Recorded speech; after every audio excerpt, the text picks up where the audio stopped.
Hi, this is the second video of my series on ACT tips and tricks as someone who got a 34 on the December ACT.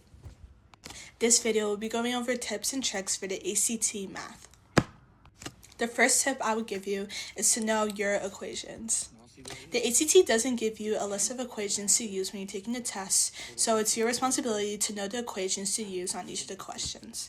As a result, you should know some basic equations such as the Pythagorean theorem, the 30, 60, 90 triangles, and other geometry equations, as geometry is a big component of the ACT math.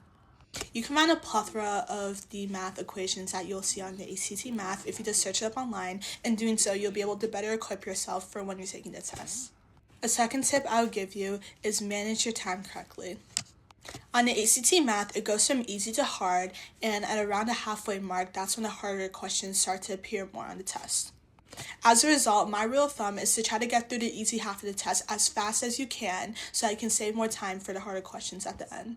This is to help prevent people from rushing at the end and running out of time on the hardest questions, which are usually the last 10 questions of the test. A third tip I can give you is knowing how to use a calculator. If you know how to use a calculator, you're able to plug in problems into your calculator to solve. You can plug in graphs, and it'll save you a lot of time on the actual test.